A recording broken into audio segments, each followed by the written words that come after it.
Good evening, ladies and gentlemen, and welcome to this month's edition of the 45 in 45 minutes, which this month is being given by Frank Morgan Grant, who's a member of the 15, committee member of the 15, a member of our own association, 1745 Association, and the editor and a contributor to this book, Jacobite Folly and Dilemma, published last year to mark the 20th anniversary of the founding of the Northumbrian Jacobite Society, which looks at the Jacobite era from both sides and has a number of essays, articles, and interesting accounts of lesser known aspects of the Rising.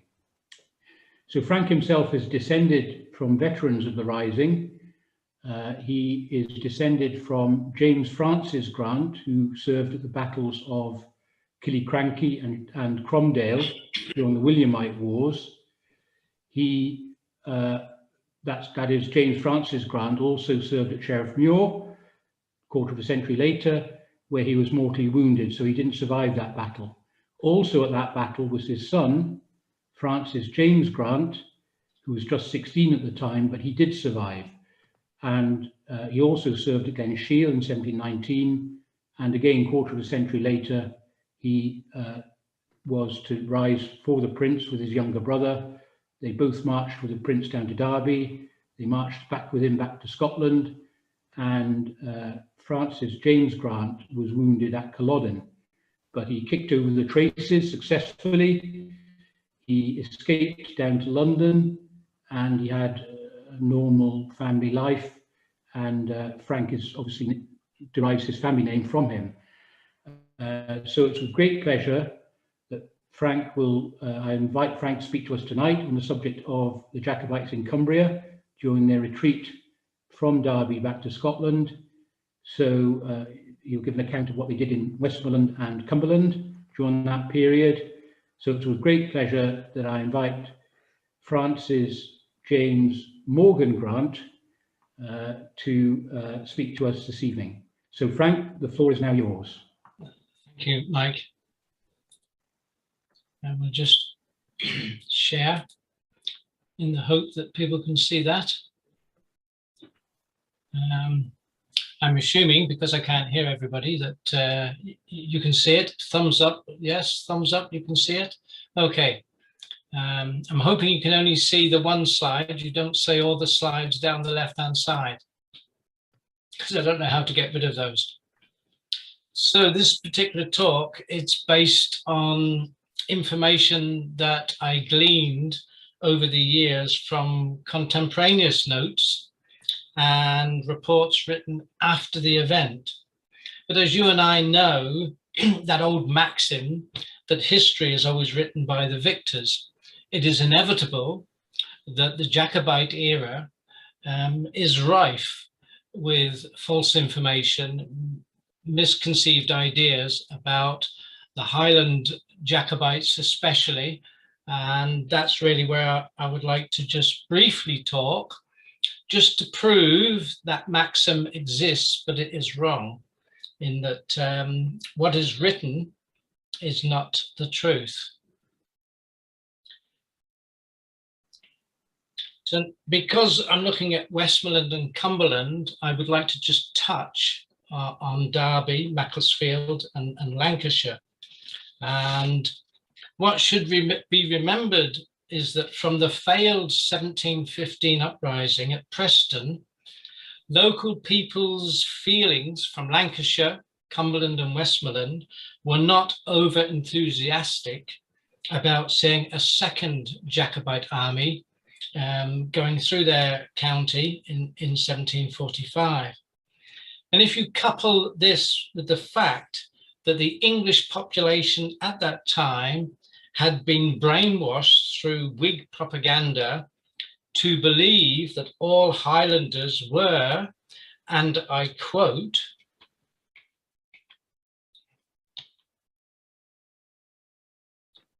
I'm hoping you can see that if you move your thing across. In short, they are the dregs and caput mortuum of human society, fit for nothing but to be thrown upon the dunghill. Or if they may be said to serve for anything, it is only to provoke the anger of heaven, and to be combustible stuff to kindle the general conflagration. This was written in this pamphlet, The Character of a Jacobite, in 1690.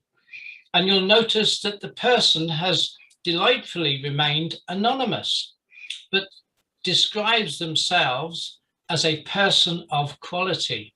I'd like to question that, but nonetheless, here we have a statement. And then, of course, we come to James Ray, who we're going to talk about later. And he is a local historian from Cumberland. And he produced a book that we'll look at. And he said that he heard that the people of Cumberland and Westmorland believed that the Highland Jacobite was supposed to be cannibals. So already we have this myth about these people who are going to come through their country yet again. I'm just going to go to here now. So if we look at John Ray later, before that, we would need to look at the Scottish Historical Review of 1909. And this review is a 23-page document relating to letters written from people who lived in Macclesfield regarding the Highlanders who stayed there in 45. Many of these letters are anonymous. For example, somebody said 120 of the Highlanders were drafted out, well armed and sent off, but where no one could tell. Before they went, they paid off their quarters very justly. A very nice thing to say. Then we come to Andrew Lumsden, who was the private secretary to Prince Charles, who actually wrote a note stating, received by me as having power of the secretary to His Royal Highness Charles Prince of Wales, paid, that's my word, to James Nixon the sum of £1 7 shillings and 7 as the duty of excise on ale due by him at the preceding the 15th instant. So here we have acknowledgement that beer and ale is being paid for in full. However, when we look at two other letters, anonymous, somebody wrote, the rebels stayed 2 days in their march and 2 nights in their return. The officers, for the most part, behaved pretty well. Well, that's not bad, is it? Until it goes on to say, but the common men like devils, especially in their retreat, for they not only lived upon us free quarter in every house, but pilfered and plundered people of their money, bedding clothes, and everything they could carry off. That's not so good. And then, of course, when we look at Prince Charles, when he's planning the retreat from Derby, Lord George Murray sent his brother, the Duke of Atholl, a letter in which he stated, it was past 10 o'clock before His Royal Highness left Derby, and the march was regular enough. My great difficulty was to bring up stragglers who could not be kept from going into houses and committing abuses. Of course, what Murray doesn't say is what these abuses were. Although if we wish to take into account the first writer's comments, perhaps there is nothing further to add. There are, of course, many more letters relating to the Highlanders' time in and around Derby and Macclesfield, worthy of further scrutiny, but sadly not here. So once the Highlanders had passed through Lancashire into Westmorland, heading for Kendal, they got wind that they were being pursued by government forces. They further heard that the Duke of Cumberland had instructed the deputy lieutenants of Westmorland, who were based in Kendal, to demolish Wasdale Bridge. This still stands, and it now spans the Wasdale Beck, and it is now called the Wasdale Bridge, even though it's nowhere near Wasdale. It's 3 miles north of Kendal on the Turnpike Road to Shap, which is the road that the army took. The idea of blowing the bridge up was to stop the Jacobite artillery and wagons from passing and slowing them up so that the chasing army could catch them. What should be remembered is that the main road from Shap to Penrith back then was not a road as we know it today, but it was a rough turnpike track which often flooded on the low ground, making it impassable. For example, this is a photograph of the turnpike road taken on low ground. This is a photograph taken of the same road higher up, going over to Shap. This is a drawing, 18th century drawing, of travellers on the same turnpike road. So you can see even back then, artists were trying to show that this is not a road, it's a track. And if you go into Shap, there is an interesting relic on the main street. Here we have 2 road signs here. The first one is a 19th century one. The one behind it is the original turnpike road that stood on the Shap Road inside Shap. Most have all been removed apart from this one in the bottom right-hand corner. It's at this point of our story that this gentleman comes in, and this is the Duke of Perth. The Duke of Perth, as you know, led his hussars into Kendal as a vanguard, and the idea was to head straight for Scotland so he could deliver dispatches and return to meet the main Jacobite army, ideally with reinforcements, of course, for the anticipated clash with pursuing government troops. Unfortunately, the Duke of Perth didn't even get as far as Carlisle, because between Shap and Penrith, they were attacked by government troops and repelled and actually returned back to Kendal.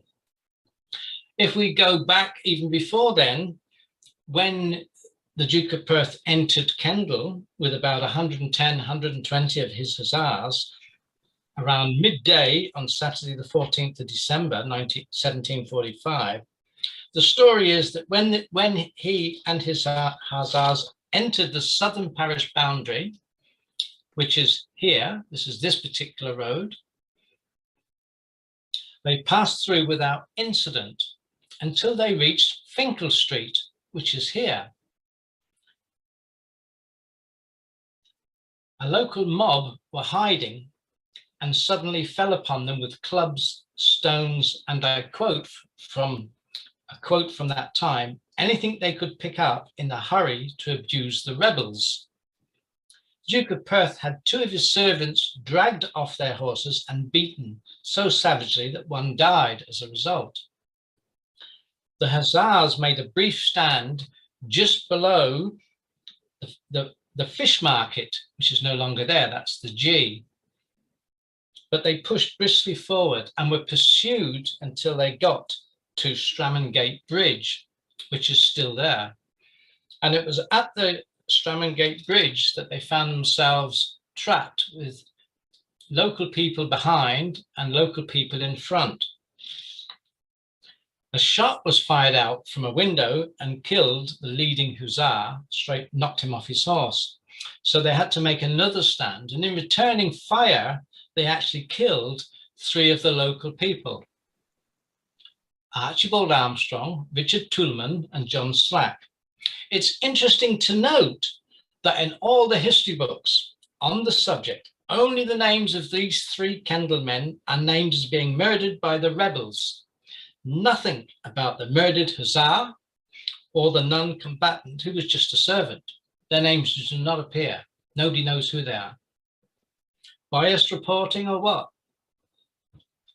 In the end, the Duke of Perth's men managed to get out of the town, and they took several local prisoners along the way, and they headed for Shap before going on to Carlisle via Penrith.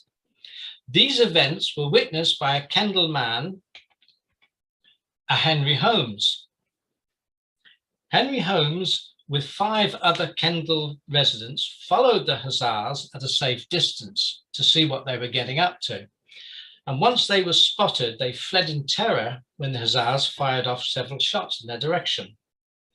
Later, Holmes wrote a report stating that as they made their way from Kendal to Penrith, this is the Highlanders, they were plundering all before them, took all the horses, hay, corn, or anything else they could meet with, and that the poor people at Shap, Trimby and Strickland has not so much as a little bread. In addition to this, he also went on to say that they took horses and livestock, forcing entry into houses, taking all the food along with souvenirs. Now, it's at this point that it beholds us to take a brief look at some interesting points regarding Holmes's accusations. The first point is that Holmes later admitted that most of his information of the Highlanders looting, plundering, and treating the local people roughly was not observed by him, but was obtained much later in 1746, once all the local unrest was over, and he wandered the Jacobites' northern retreat route to Penrith, speaking to the local population about their ordeal. Make of that what you will. The second point of interest is that the Jacobite army were aware that pursuing their rear guard were fast-moving light horse government troops, and it is hardly likely that they would bother themselves to stop off at all the farmhouses to collect provisions and souvenirs. They were actually already given bread before they left Kendal, so they had enough food to get to Shap. And when they got to Shap, most of them spent the night there. They didn't need to plunder because they were billeted in Shap. This brings us to another contemporaneous report. As mentioned earlier, it was our James Ray, and he wrote this pamphlet, A Complete History of the Rebellion, from its first rise to its total suppression as the glorious Battle of Culloden in April 1746. Now, what's interesting about James Ray is that he was from Whitehaven in Cumberland, and in the autumn of 1745, he made his way to Carlisle to join the royal garrison to defend the walled city and castle from the Jacobite army, who he heard was marching down from Edinburgh. When he got to Carlisle, he found out that the castle had surrendered to the Jacobites. So he followed the Jacobite army south to Derby, taking notes along the way. He later gave these to the Duke of Cumberland when he met him on the 5th of January, 1746, at Stafford. Following this meeting between Ray and Cumberland, Ray hurried off to follow the Jacobite army north as they continued their retreat. He kept sending reports back to the Duke of Cumberland. If anyone could or should have written anti-Jacobite reports, true or not, surely it would have been him. But it wasn't.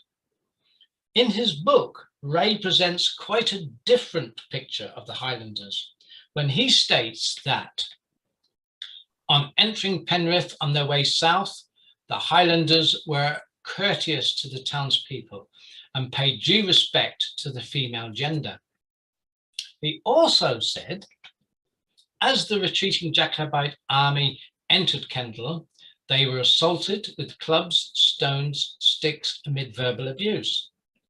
He also went on to say, as the Highlanders left Shap, making for Penrith, they neither molested the country people, nor were they molested by them.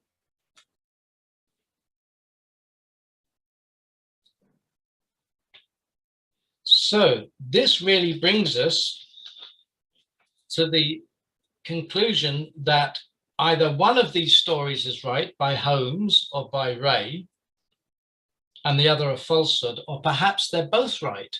Perhaps there's a little bit of truth in both of them. Whatever that happens to be, it brings us to the gentleman here, of course, Prince Charles, who stayed the night at Shap before going on to Carlisle. He stayed at a local hostelry called West Farm, which is now demolished. He occupied an upstairs room above the front door. It was said by the landlady after he left that the following morning, the prince complained about the hefty bill she gave him to pay, which was for ale, wine and other provisions, £4 17 shillings, plus £2 2 shillings for the use of the house, coming to £6 19. When you compare the prince's cost to that of David Morgan, an officer in the Manchester Regiment, who a week earlier had stayed in similar accommodation in Derby, paying £2 4 shillings for an evening meal, bed and breakfast, one can only come to the conclusion that it was a case of the landlady saw the prince coming. Nonetheless, the prince is viewed as mean rather than the landlady fleecing him. So once the Jacobite army had left Shap, we all know that they arrived at Clifton Bridge. And when you delve into the reports written on both sides about the Clifton skirmish, it becomes clear that neither side behaved according to any rules of decency with regards to engaging with enemy, which time here sadly does not allow us to actually go into. We all know that later the main Jacobite army made for Carlisle and the safety of the castle, which they still held at the time. And this is a contemporaneous print of what the castle looked like at the time. However, not all made their way directly to Carlisle, because a group of Highlanders decided to go somewhere else. And they left Penrith and made for a village called Dalston. Dalston is southwest of Carlisle. Carlisle is the purple dot above rear there. And they made their way there for one reason only. And that is because they'd heard that this place, Rose Castle, being their target, which was the main residence of Sir George Le Fleming, the Bishop of Carlisle, and their target and his place was his collection of silverware.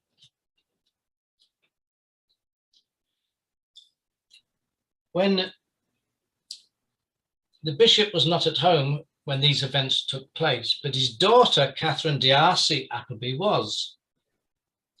And due to the turbulent times, and she was expecting her third child, she had been advised to spend the last days of her confinement at Rose Castle so that the baby could be baptized immediately after the birth by the bishop's chaplain, who also resided at the castle. Catherine's husband was Joseph Appleby D'Arcy of Kirklington Hall, north of Carlisle, and he was an officer in the Hanoverian army, but was captured after Carlisle Castle had fallen to the Jacobite army, and was still in the castle dungeons. On further investigation, the tower on your left is the main dungeons, if you like, the main cells, but they were full of Highlanders, over 300 of them at the time. So he was put in what's called the moat dungeon, which is the blue arrow. The moat is dry now, but in those days it was full. The moat prisons have open windows. So he was freezing, he was cold, damp. And the reason that he was put there and not housed in the abbey, the cathedral, who took some of the officer prisoners and some of the other main houses, if you like, was that he was so important to be kept a prisoner that if he'd escaped to get back to Rose Castle, that would be a rallying point. So they kept him in the dungeon. This is the reason that his wife was at Rose Castle alone. So we come to the question, who were these Highlanders? And what did they actually do when they got there? Well, this is where it gets a little bit tricky. There are some records that say Captain MacDonald of Tiendrish led the group. There are other documents that say Major MacDonald of Tiendrish led the group. There are some documents that say Captain MacDonald, don't say where he comes from, led the group. But whoever he was a MacDonald. And he led his men to the main gate. This is a contemporary photograph. This is the main gate, which is still there. He got to the main gate, and just as he pushed the gates open, an elderly grey-haired servant ran down the drive to entreat them not to proceed any further, as a lady had just gone into labour. And there were fears that noise and alarm, might occasion the death of both the lady and the child.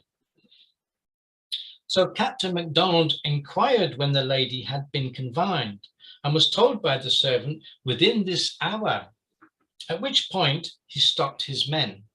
Not wishing to let the moment slip by, the servant added, "They are just going to christen the infant." At this news, MacDonald, taking off his cockade, and this is the cockade, holding it out in front of him, said to the servant, "Let her be christened with this cockade in her cap. It will be her protection now and after if any of our stragglers should come this way. We will await the ceremony in silence."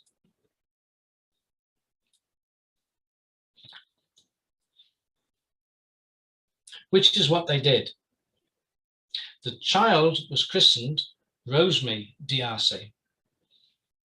Now, this story was not written by the victors. It wasn't written by anybody in Carlisle. It wasn't written by any Whigs or anybody else. This story did not come to light until 1817, when Rosemary, 72 years of age, still having the cockade that she was given as a baby, sent her story into Blackwood's Edinburgh magazine, and they printed it in the September 1817 one. In this document, she praised the behaviour of the Highlanders, saying that their manners were impeccable and appropriate, and that they gave her mother and her servants the respect that was asked of them. In addition, she wrote,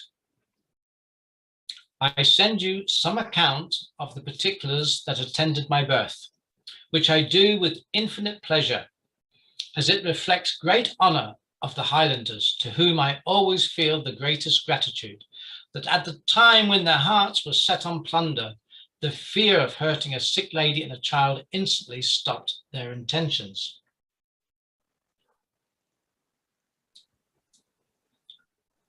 She goes on to say, "My white cockade was safely preserved for me and shown to me from time to time, always reminding me to respect the Scotch." That's a good drink, but we know what she means. And the Highlanders in particular. "I think I have obeyed the injunction by spending my life in Scotland, and also by hoping at last to die there." And she signs it, Rosemary Clark nee D'Arcy. As a young lady, she married this gentleman when she was 32. He is John Clerk, a Scots officer in the Navy and heir to the baronetcy of Pennycook. What is interesting regarding this event is that Captain MacDonald was taken prisoner and sentenced to death at Carlisle. And yet there does not appear to be any appeal by the D'Arcy family for clemency, because on the 18th of October, 1746, he was duly hung, drawn and quartered on Harrowby Hill by William Stout, a Hexham resident, in not a nice manner. So when you look at just these brief few things, and it is just a brief few things, one has to say, if you read all the anti-Jacobite reports, they paint the Jacobites in a negative light. And the odd few who don't paint them in this dark light tend to be ignored in future books. Now, I'd like to spend another hour talking to you really about the executions in Carlisle, Brampton and Penrith, but we don't have the time. I'd like to talk about William Stout, why he was chosen to execute these men when he was an illiterate labourer who had no idea what he was doing and caused them great pain. I'd also like to tell you, over 5 years, I have been trying to find the exact location where they were executed in Penrith, because nobody knows, because it was never recorded. I have to say now that I'm virtually there because I know the field. I have the field already identified, and hopefully this weekend when I go for a return visit, I'll be able to pinpoint the exact spot that those Highlanders were executed in Penrith. So it was a brief talk, but I want to thank you for your time and your patience. And if you're interested to know, that's the bibliography that I got most of this information from. Thank you for your time.